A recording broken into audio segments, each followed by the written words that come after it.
Y'all got any questions about that? I have one, and forgive me for backtracking. That's fine. But That reminds me that I got to backtrack some myself. Can I write on that? Yeah, somebody's. I don't even know what that is. Well, what I wanted to ask you was, I think that where the rub comes in is all the way back at the presumption that playing an electronic bingo game is a crime. And the reason that I say that is that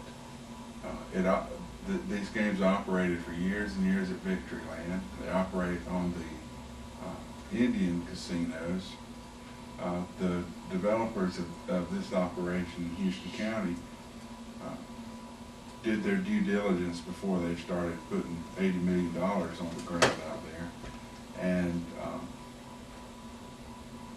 all of this has gone along swimmingly for years and years and years without anybody batting an eye.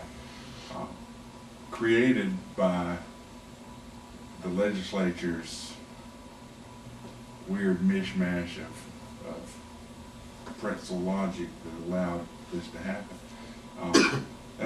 And that's not to say that the idea of a bingo machine, electronic bingo machine, is basically just a way to circumvent the gaming laws of the state. But the presumption all of a sudden is that the games are illegal, when the presumption has been that they weren't. All right. Absolute, fair enough question. And it absolutely goes to what I'm talking about insofar as the rule of law is concerned. What you're complaining about is what anybody would complain about if you're out on the highway and the cop stops you every day and never stops anybody else. Fair enough, exactly right. First on the crime issue. This whole thing has a history in this state, but bottom line is that the Alabama law clearly provides that slot machines are illegal. It has been the law for a long, long time. I frankly haven't looked it up to see when it is, but it basically says that, no ifs, ands, or buts about it. The statute on the gaming laws clearly says that's illegal.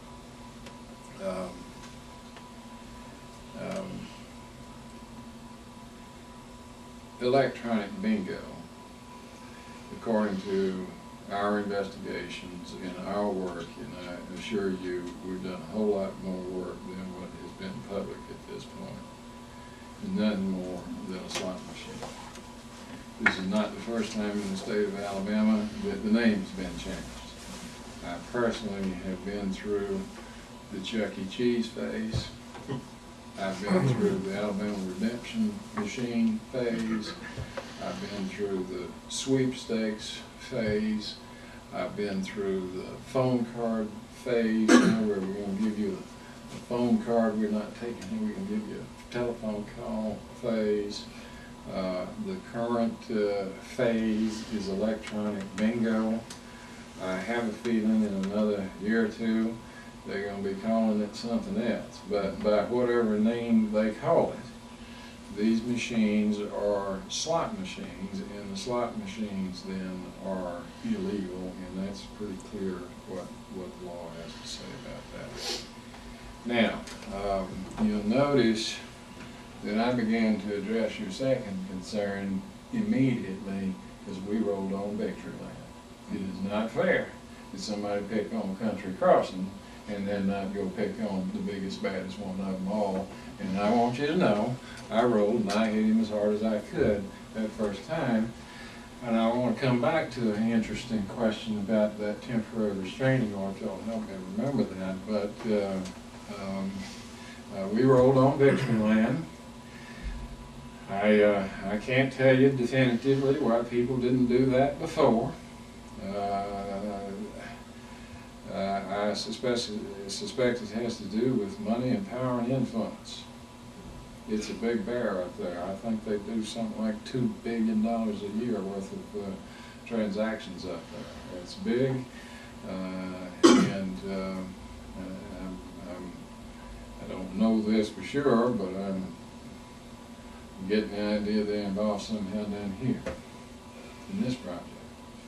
I'm getting the idea they may be involved in some others. I don't know that for sure, but everybody over here in southeast Alabama is entitled to complain bitterly if the state of Alabama doesn't do something about Victory Land. And 3 days after the governor appointed me, we hit them. Fair is fair. With the Indians, it's a little more complicated than that, but not really. The Indians are regulated by the Bureau of Indian Affairs. And the Bureau of Indian Affairs has their rules, their laws and things. But again, get back to this rule of law business. If it's a fairness issue, what their opinion has been, I think, is that if the state of Alabama allows Class 3, is it, or Class C? Class 3. Class 3 gaming in other parts of the state, you can't deny it to the Indians. All right, so it's the same rule of law idea. This, by the way, is Brian Taylor. Brian is one of the lawyers on the governor's legal staff, and we brought him since he was directly involved in the reason that the governor decided to move forward on these things.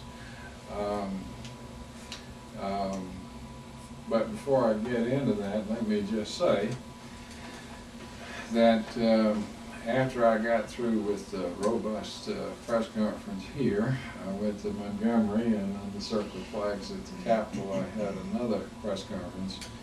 And during that press conference, I announced and took the position that electronic bingo is illegal in the state of Alabama, that the people who have those machines should obey the law, that they should shut them down immediately, that they should get them out of the state immediately, and that they should let us know. Now that they've done that. Now that message was intended for everybody, including the Indians. Now we have to do some sequencing work, but as long as I'm the task force commander, I can promise you with certainty we're going to go everywhere, including the Indians if we need